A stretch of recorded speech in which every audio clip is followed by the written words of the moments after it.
Hello, and welcome to my presentation on Christine de Pizan.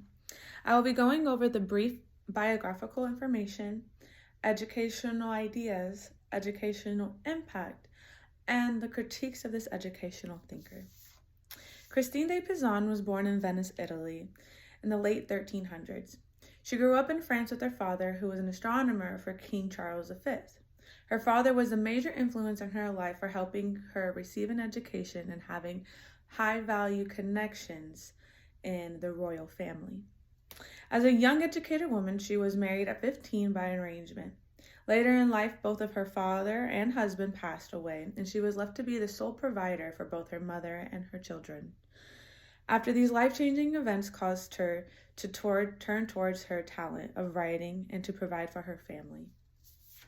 Christine started with poetry and was acknowledged for her love and writing from her heart.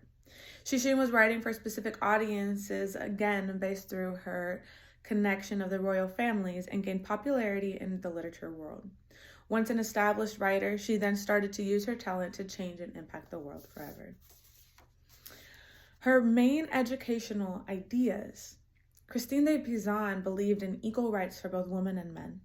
She was a firm believer in acknowledging the power of women and women in history to show the strengths that women possessed and for that to be shared with the world.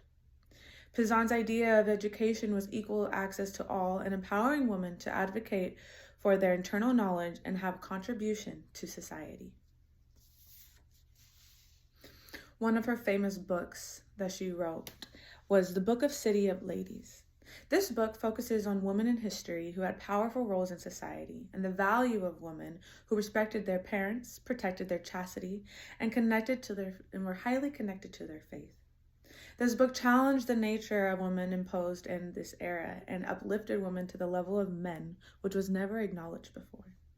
This book helped to bring power and acknowledgement that women were also special and highly valued throughout history, and as education came along, that these women could use their powers in the world to help contribute to society.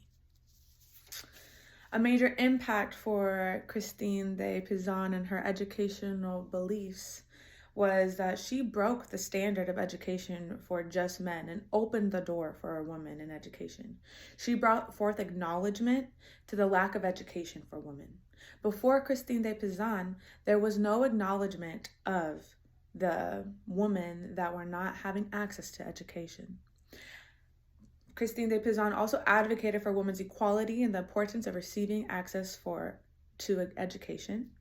Her writing was so impactful that it was the first that combated the misogynistic society of her era in the 1300s, going into the 1400s. Christine de Pizan created the first voice for women in the Renaissance era. Before Christine Pizan, there was no voice for women. She was the first and had the most major impact for education for women and for them to have a voice and to have power within themselves shown to the world. Some outside critiques may be that include that scholars pointed to her conservation and the appeals to her tradition and devotion to Christianity. Some may disagree with these beliefs. One of my personal critiques is that she used the knowledge of traditions in the past to bring forth change while maintaining traditional value. So although Christine de Pizan used a lot of her power in her writing, to make a voice for women, to encourage women to be educated and use their power and to come forth and to acknowledge to the men of the world that women had creativity and power of knowledge as well. She gained that equality for women while it was still within the standards of men and men having that higher above power. She still believed in the tradition that if married and when married, that you are still devoted to your husband and you still are devoted to that traditional role. And that is just my personal critique of where that balance may lie with the tradition and with her opening the access for women to be more independent and more powerful based upon having the access to knowledge or access to education. Overall, in conclusion, Christine de Pizan was an incredible woman in history who brought forth educational access for women without her educational access for women. Without her powerful literature and audience, women would not have seen the change as early as the 1300s and the impact of education for women into the future and the now. Thank you.